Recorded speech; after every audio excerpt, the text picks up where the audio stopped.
Hello everyone, I hope you all are doing good. In this video, we will be continuing with our 150 unit wise questions marathon and we will solve the questions from unit number 8, that is technology in or education. ठीक है, तो unit number 8 के का ये जो portion है आपके syllabus का unit number 8, it's very very important. यहाँ से काफ़ी टेक्निकल क्वेश्चंस आते हैं, इसके अलावा काफ़ी थियोरेटिकल वाले क्वेश्चंस भी बन जाते हैं आपके. तो बेसिक पॉइंट यही है कि सिलेबस को अगर आप ढंग से पढ़ के जाओगे तो सारे क्वेश्चंस आपके सिलेबस से ही मिलेंगे. तो चलिए रीसेंट ईयर में कौन से क्वेश्चंस बने हैं यहाँ पे सेट के क्वेश्चन से, वो हम लोग देखते हैं आज के इस सेशन में. इसके अलावा अगर अभी तक आपने मेरे चैनल को ज्वाइन नहीं किया है तो सब्सक्राइब कर लीजिएगा और टेलीग्राम को ज्वाइन करना मत भूलना. वहाँ पे आपको चैनल एंड डिस्कशन ग्रुप दोनों ही मिल जाएगा, वहाँ पे आप मुझसे जुड़ सकते हो पर्सनली. ठीक है, तो चलिए सेशन को स्टार्ट करते हुए आगे बात करेंगे. यूनिट नंबर 8 का फर्स्ट क्वेश्चन है, देखो, Swayam stands for what. Now this question is so important that it comes in your both paper 1 as well as paper 2.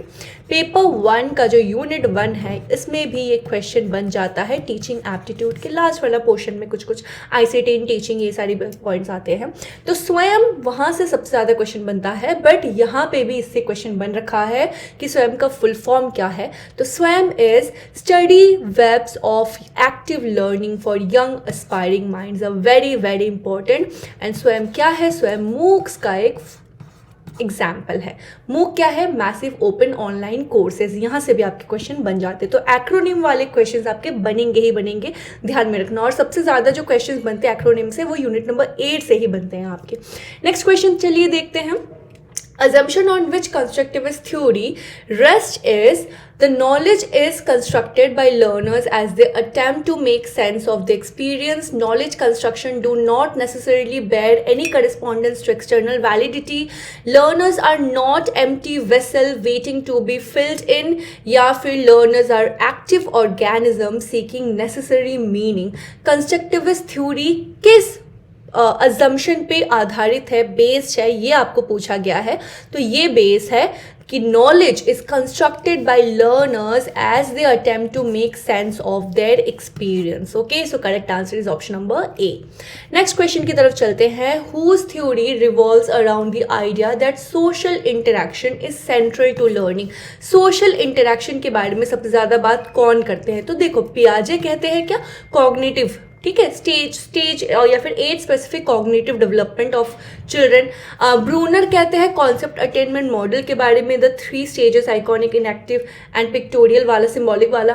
And Ausubel जो है इन्होंने दिए थे मीनिंगफुल लर्निंग की बात, राइट. ये सबजम्पशन थ्योरी की भी बात करते हैं. तो वाइगॉट्स्की जो है ये हमारे बनते हैं जिन्होंने सोशल इंटरेक्शन की थ्योरी जो है वो दी थी. आगे बढ़ेंगे नेक्स्ट क्वेश्चन की ओर. Match the following. 2 लिस्ट दी गई है, लिस्ट 1 को लिस्ट 2 से आपको मैचिंग करनी है. सो कॉग्निटिव थ्योरी ऑफ लर्निंग अभी अभी हमने पढ़ा, जीन पियाजे ने 4 स्टेजेस में बताई थी. बिहेवियरिस्ट थ्योरी ऑफ लर्निंग जो है ये दी थी आपकी BF स्किनर ने. कैसी थ्योरी? कंडीशनिंग की थ्योरी. कैसी कंडीशनिंग? ऑपरेंट कंडीशनिंग की थ्योरी दी थी उन्होंने. इसके अलावा कंस्ट्रक्टिविस्ट थ्योरी जो है ये हमारे लेव वाइगॉट्स्की भाई साहब ने दी थी, very important theory. And humanistic theory जो है इसके जनक है अब्राहम मैस्लो, जिन्होंने क्या दिया था? जिन्होंने दिया था hierarchy. Okay, so correct answer यहाँ पे सही आंसर बन जाता है option number C. Next question की तरफ चलेंगे. Which of the following are the steps of Gagne's 9 events of instructional design. Very very important. Gagne के 9 इवेंट्स है और उनकी कॉग्निटिव प्रोसेस है. कौन कौन सा क्या है वो आपको ढूंढना है कि कौन सा एक्चुअली 9 इवेंट्स के अंडर आता है.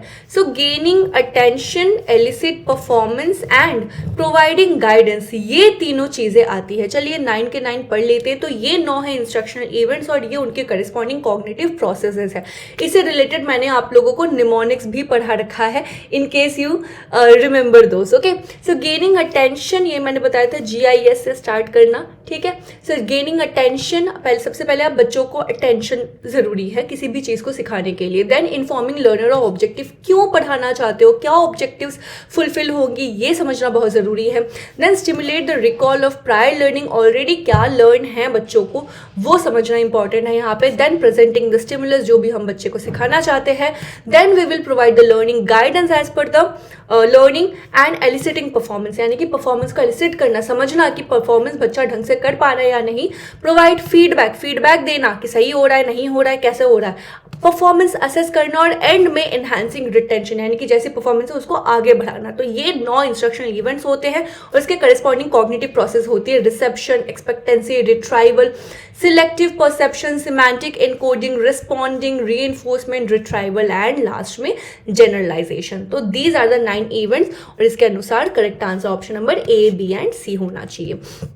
आगे बढ़ेंगे. Next question, combination of both face to face traditional classroom method and online learning. देखो, जब भी आपको ट्रेडिशनल क्लासरूम दिखे, ट्रेडिशनल पूछे, आपको कन्वेंशनल पूछे, ठीक है, या आपको फेस टू फेस पूछे, एक ही बात है ऑन ऑनलाइन लर्निंग, यानी कि जहां पे इंटरनेट का यूज हो रहा है, कंप्यूटर्स का यूज हो रहा है, एक हाइब्रिड अप्रोच बनाई गई है. तो इसको क्या कहते हैं? अगेन ये क्वेश्चन भी आपके पेपर 1 में बहुत आता है. ये कहलाता है ब्लेंडेड लर्निंग. ब्लेंडेड यानी कि जहां पे ऑनलाइन प्लस ऑफलाइन मोड को हम साथ में यूज करते हैं बच्चे को पढ़ाने के लिए.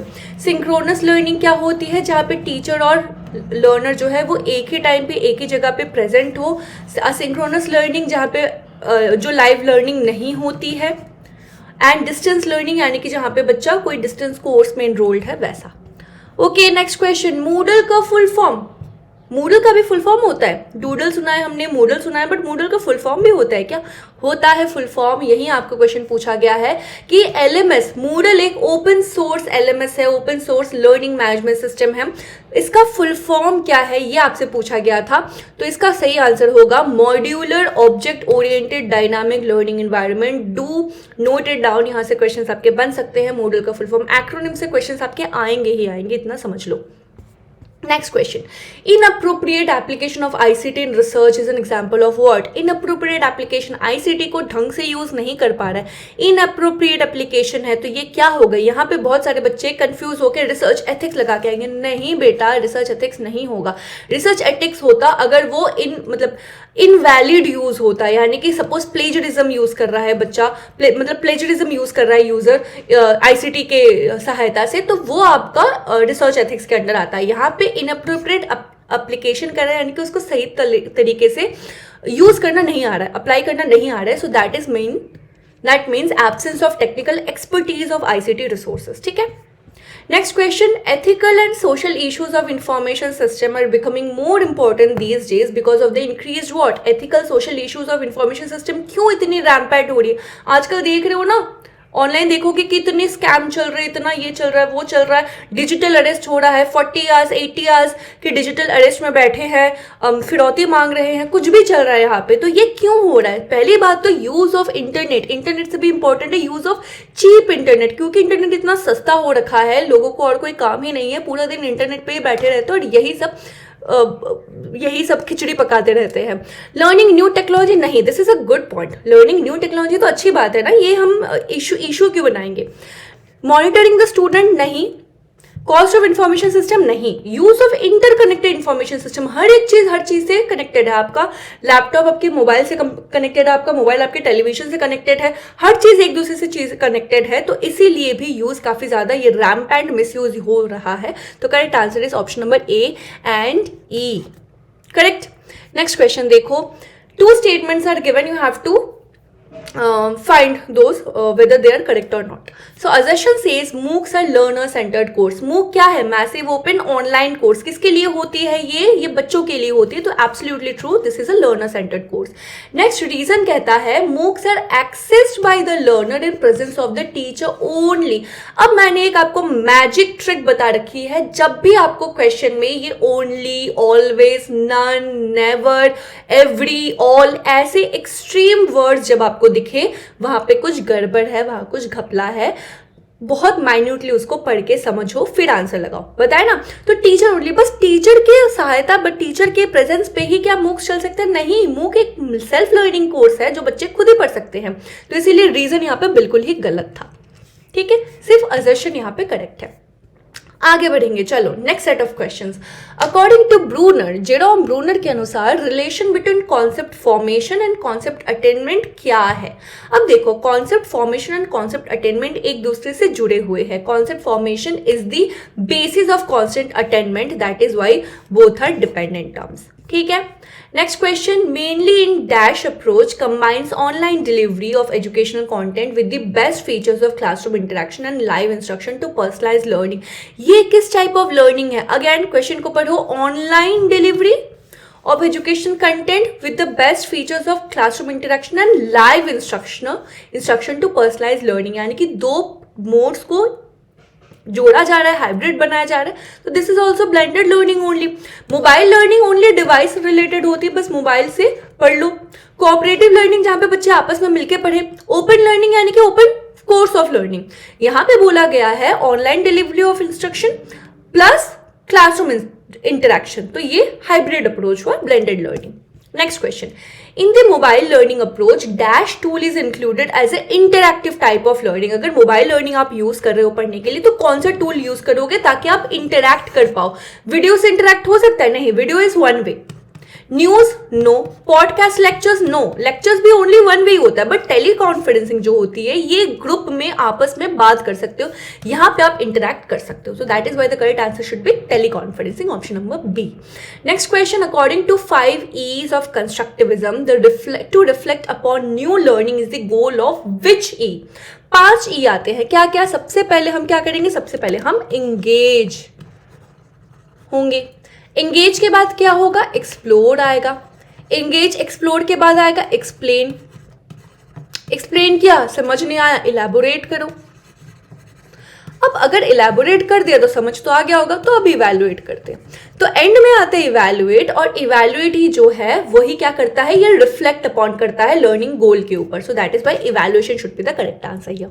ओके, आगे बढ़ेंगे। Next question, assistive technology is any dash that help student work around challenges so they can learn, communicate and function better. Now assistive technology हम कहाँ यूज करते हैं?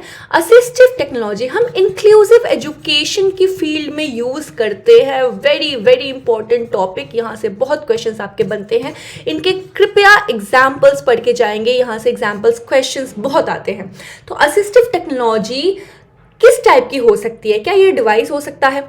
हाँ, बिल्कुल हो सकता है। क्या ये सॉफ्टवेयर हो सकता है? ऑब्वियसली हो सकता है। इक्विपमेंट हो सकता है? क्या इक्विपमेंट भी हो सकता है। ये तीनों चीजें असिस्टिव टेक्नोलॉजी बन सकती है किसी भी तरीके की। ठीक है, सो 1 2 3 ये आपके असिस्टिव टेक्नोलॉजी बनेंगे। यहां से मैं आपको एक होमवर्क देना चाहती हूँ, यहां से मैं एक आपको क्वेश्चंस भी करवा दूंगी, डोंट वरी। बट मैं यहां से आपको ये होमवर्क देना चाहती हूँ कि आप विजन से रिलेटेड कोई भी टोटल 5 असिस्टिव टेक्नोलॉजी टूल्स, कैसी भी टूल, क्या भी डिवाइस हो, सॉफ्टवेयर, इक्विपमेंट, कुछ भी हो, इनके नाम आप जान के आएंगे, अपने नोट कॉपी में लिख के लाएंगे। ठीक है, ये आपको होमवर्क मिला मैंने, और यहाँ पे कहाँ दिखाना है आपको? कमेंट सेक्शन में मुझे बताना है कि कौन कौन से 5 आपको विजन से रिलेटेड असिस्टिव टेक्नोलॉजी के टूल्स के नाम बता रखे हैं। ठीक है, चलो आगे बढ़ेंगे नेक्स्ट क्वेश्चन की ओर। Dash facilities provided in the web 2.0। Web 2.0 क्या है? वेब 1.0 क्या है? जो स्टैटिक कंटेंट है वो वेब 1.1 वन वे जो इंटरेक्शन होता है वो आपका वेब 1.0 है। Then comes web 2.0 that is interactive in nature. ठीक है, देन कम्स वेब 3.0, वेब 4.0, तो यहाँ पे एकदम नए वाले तो आपकी टेक्नोलॉजी रिलेटेड, क्रिप्टो रिलेटेड, ये सारी चीजें आपकी नए एकदम एडवांस में आता है। तो वेब 2.0 का पूछा है जहाँ पे यूजर पार्टिसिपेशन इज डेमोक्रेटिक। कोई भी वेब 2.0 यूज कर सकता है। Nature of web content is close? No, it is not close. Close कहाँ पे होगा? 1.0 में होगा। ठीक है, then type of interaction for user is 2 way. हाँ, 2 वे होता है। Reading and writing capability passive होती है कि नहीं? बिल्कुल पैसिव नहीं होती। Change of content is dynamic? Yes, ये डायनामिक प्रोसेस है। Okay, so 1 3 and 5 they should be the correct answer, absolutely. आगे बढ़ेंगे। वेब 2.0 टूल्स भी बहुत इंपॉर्टेंट है। वेब 1.0 के एग्जाम्पल, 2.0 के एग्जाम्पल, 3.0 के एग्जाम्पल। इस बार आपके वेस्ट बंगाल सेट में क्वेश्चन आया था कि कौन सा इनमें से वेब 2.0 नहीं है, तो ब्लेंडेड लर्निंग आपका सही आंसर बताया गया था, राइट। चलो आगे बढ़ेंगे। Next question, according to पियाजे concrete reasoning stage of child is determined eight which stage, which as? Okay, now पियाजे ने टोटल 4 स्टेजेस बताई थी. सेंसरी मोटर जो होती है infancy 0 to 2 years. Then comes SP pre operational 2 से 7 साल. देन कम्स कॉन्क्रीट ऑपरेशनल 7 से 11 साल. और अंत में आता है the last one that is formal operational जो कि 11+ years जाते हैं टिल बच्चे का एडोलेसेंट अडल्टहुड तक. ठीक है, तो यहाँ पे कॉन्क्रीट कौन सी में आ रही है? 7 से 11 साल में बन रहा है. देखो कंफ्यूज करने की कोशिश तो की गई है, 10, 11 साथ में दे दिया है, but 11 is the right answer. Next question. UGC is made available the opportunity to review the major Indian university PhD thesis through which portal? देखो बहुत इंपॉर्टेंट है, ये सारे ही इंपॉर्टेंट है. ठीक है, शोध गंगोत्री का भी यूज करते हैं, शोध गंगा, शोध Sindhu, e Pathshala, all of these points are very important. But यहाँ पे स्पेसिफिकली आपको क्वेश्चन पूछा है थीसिस के बारे में, जहाँ पे थीसिस आप एक्सेस कर सकते हो. जितने भी रिसर्च उस टॉपिक से रिलेटेड हो चुके हैं, इंडियन थीसिस आप सारे ही एक्सेस कर सकते हो. ये पोर्टल का नाम है शोध गंगा. ओके, शोध गंगा इनफ्लिबनेट इसका संचालन करता है. ठीक है, इंफॉर्मेशन लाइब्रेरी नेटवर्क. आप मुझे बताना इंफॉर्मेशन लाइब्रेरी नेटवर्क जो है इसका हेडक्वार्टर का है. ओके, चलो जल्दी बताना. Next question. Girl learns through social interactions. ये इंटरेक्शंस होगा. ठीक है, सी होगा. This sentence is related with dash constructivist learning principle. A girl learns through social interaction. कौन है जो सोशल इंटरेक्शन की बात करता है? पियाजे? अरे नहीं, पियाजे तो एज रिलेटेड लर्निंग की बात करता है, कॉग्निटिव लर्निंग की बात करता है, असिमिलेशन, अकोमोडेशन, इक्विलिब्रेशन की बात करता है. ब्रूनर? नहीं, ब्रूनर थोड़ी इसके बारे में. ब्रूनर करता है कॉन्सेप्ट अटेनमेंट मॉडल के बारे में.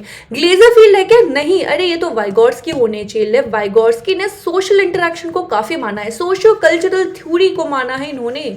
Social cultural theory, socio cultural theory को बहुत इंपॉर्टेंट माना है.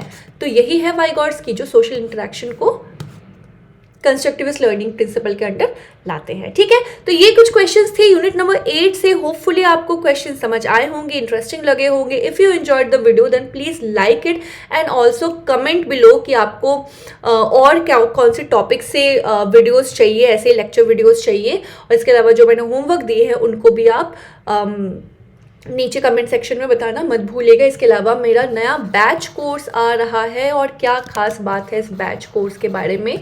जो मेरे ऐसे स्टूडेंट्स हैं जो इंग्लिश मीडियम से है और उनको एक्सप्लेनेशन इंग्लिश में चाहिए, वो इस टारगेट बैच का लाभ उठा सकते हैं. और जो मेरे ऐसे बच्चे हैं जो डुअल लैंग्वेज में ही कंफर्टेबल है, वो मेरे प्रीवियस बैच यानी कि सक्षम एंड परीक्षा कोई भी ज्वाइन कर सकते हैं, आपको हेल्प होगी. ठीक है, या तो सक्षम ज्वाइन करो या तो परीक्षा ज्वाइन करो, कोई भी सिंपल सा ज्वाइन कर सकते हो आप, आपको हेल्प मिलेगी, इतना मैं बता सकती हूँ आपको. ठीक है, सो अगर आपको गाइडेंस चाहिए पर्सनलाइज तो आप मुझे टेलीग्राम पे पिंग कर सकते हो. ठीक है, टेलीग्राम पे आप संचिता दत्ता चैनल अगर आप लिखो, संचिता दत्ता चैनल अगर आप लिखो तो मेरा चैनल आपको खुल जाएगा. और अगर आप डिस्कशन ग्रुप ज्वाइन करना चाहते हो तो संचिता दत्ता डिस्कशन ग्रुप भी आपको वहीं से मिल जाएगा. ठीक है, चलिए. In case you have any query about the courses or any of your anything related to examination then do ping me on telegram और कमेंट सेक्शन में भी आप बता सकते हो. इसके अलावा नेक्स्ट हम लोग 9 और 10 ये 2 यूनिट्स हमारे बचे हैं, बहुत जल्दी इन दोनों को भी हम सॉल्व करेंगे. उसके बाद हम लोग फिर टॉपिक रिलेटेड या फिर complete overall comprehensive question solve करेंगे इसके बाद. ठीक है, तो चलिए, thank you so much everyone, bye, take care and all the best.